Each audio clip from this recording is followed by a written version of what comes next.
G'day, Chief. Now listen, in the last couple of weeks, last month or so, I've spoken to dozens of executive team members, CEOs of medium to large organisations around the country and even internationally.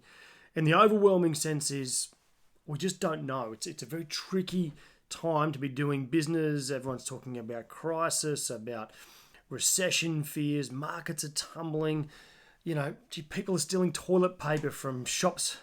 It's just crazy, The world has sort of lost its sense of calm and normal rhythm at the moment, and it's really hard to know what to do, whether you're leading an organisation or a department within an organisation.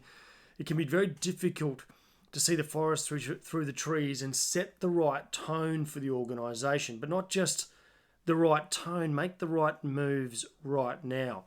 And what I want to talk through with you today is 5 things that you should definitely be doing in order to ensure that the people that are working for you are spending their time on the right things, that you're setting the company up for a future in the mid to long term, that you're decreasing risk and hopefully leveraging a bit of opportunity. The key thing is right now is this chaos and all the articles you're probably reading online, they're all leading to one thing, a bit of a fear mindset, a bit of a fear emotion across the world. And a fear emotion is a bad one to be carrying into work, because what it does is it creates that, the reptilian brain kicks in and it's flight or fight. We're not thinking longer term. We're not thinking innovation, creativity. We're not thinking opportunity. And if there's one key thing I've noticed from these discussions over the last month or so is that every great chief is thinking opportunity right now. First and foremost, is thinking, how do we get through in the short term, but in the medium to long term, 6, 12 months onwards, how do we come out of this in a better place than when we went in? Opportunity exists in crisis. It always does.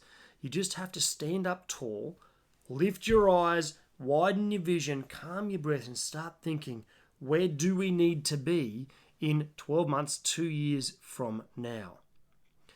Don't make the mistake of reading article after article about the doomsday scenario. This isn't going to be easy. Certainly there's going to be some hard times over the next few months, but how we come through that really does show us what we're all made of. This is a big opportunity for your career. It's a great opportunity for the company, because right now there are CEOs, executives and board members all over the world, and they're looking for one thing: someone to stand up. Someone to stand up and say, we're going to go this direction. We're going to inspire our people through this challenging time. So here's the 5 things that might help you make some decisions and lead with some clarity right now. The very first one is look at how you're holding yourself. Great chiefs in moments like this set the tone, the emotion in the organisation by their very presence. If you're walking around and entering into meetings and it's all chaos and fast moving and you look like you're stressed, that's just going to infect every single person around you. Right now, what we're looking for and what's going to have the best effect on your career and for the company is for you to have that beautiful, calm presence. So take some deep breaths.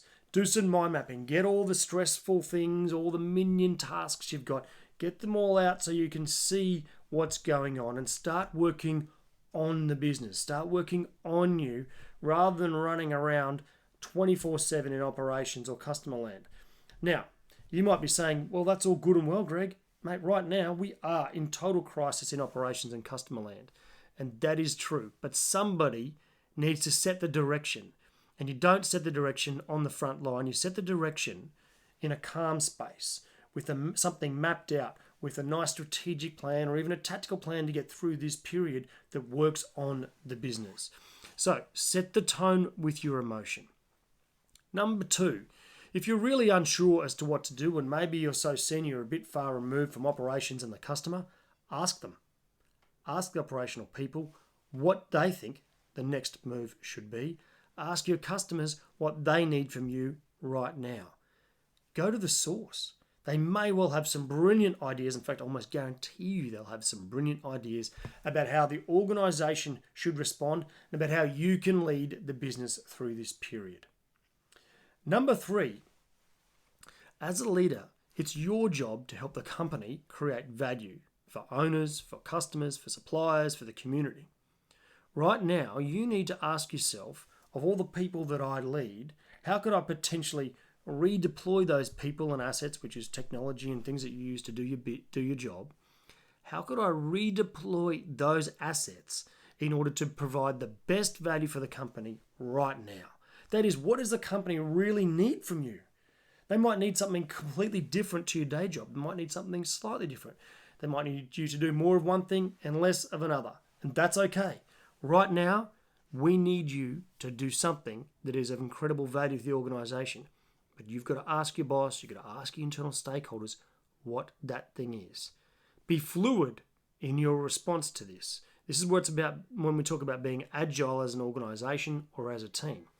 Gather your team together and say to yourself, now listen, this is our normal day job. What we've got to do in this situation is change, because that's what the organization needs from us right now.